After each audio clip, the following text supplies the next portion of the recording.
কাতার, Kuwait, আরব আমিরাত, Saudi আরব সবার সঙ্গেই ছিল আমেরিকার সুসম্পর্ক। আমেরিকান ঘাঁটি করার অনুমতি দিয়েছিল এইসব দেশের সরকার, যাতে বিপদে তাদের রক্ষা করতে পারে মার্কিনিরা। বিনিময়ে নিজেদের সম্পদের দেখভালের দায়িত্ব তারা তুলে দিয়েছিল আমেরিকার হাতে, শক্তিশালী করেছিল ডলারকে। কিন্তু এখন কি দেখা যাচ্ছে?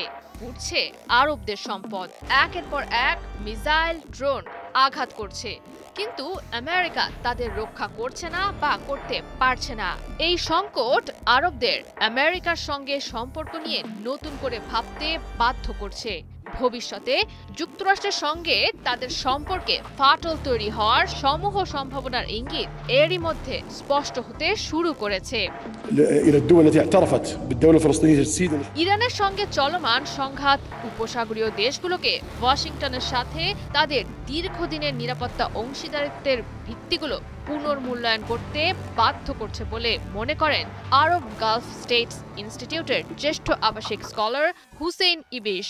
মার্কিন সেনাদের ঘাঁটি বসতে দেয়ায় উপসাগরীয় অঞ্চলের বেশ কয়েকটি দেশ ক্রমাগত হামলার শিকার হওয়ায় এখন প্রশ্ন উঠেছে, এই মিত্রতা কি আদৌ সেই নিরাপত্তা নিশ্চিত করতে পারছে যার প্রতিশ্রুতি দেয়া হয়েছিল? আল জাজিরায় প্রকাশিত এই চাঞ্চল্যকর সাক্ষাৎকারে এই বিশেষজ্ঞ বলেছেন, এটি একটি গুরুত্বপূর্ণ সন্ধিক্ষণ। এর সূত্রপাত অন্তত বারাক ওবামার আমল থেকে, যখন সিরীয় সরকার কর্তৃক রাসায়নিক অস্ত্র ব্যবহারের বিরুদ্ধে তার দেয়া রেড লাইন বা চরম সীমা লঙ্ঘিত হয়েছিল। আর এখন আরেকটি উদাহরণ দেখা যাচ্ছে, যেখানে মার্কিন ঘাঁটি রাখা এবং আমেরিকাকে নিরাপত্তা অংশীদার হিসেবে পাশে পাওয়ার যে প্রতিশ্রুতি বা ধারণা ছিল, বাস্তবে তার কোনো প্রতিফলন দেখা যাচ্ছে না। এটি আরবদের অস্থিতিশীল হওয়া থেকে রক্ষা করতে পারছে না।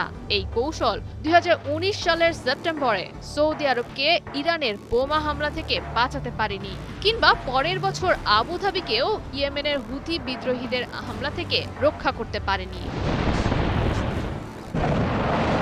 হামাসের সাথে আলোচনার সময় ইসরায়েলি বোমা হামলা থেকে এটি কাতারকেও পারেনি রক্ষা করতে। আসলে এটি কাউকেই পারছে না সুরক্ষা দিতে, কারণ জিসিসি ভুক্ত 6 দেশের প্রত্যেকেরই ওয়াশিংটনের সঙ্গে প্রধান নিরাপত্তা সম্পর্ক থাকা সত্ত্বেও তারা সবাই শিকার হয়েছে ইরানের হামলার, অথচ তার জন্য ইরানকে কোনো পরিণতির মুখোমুখি হতে হয়নি।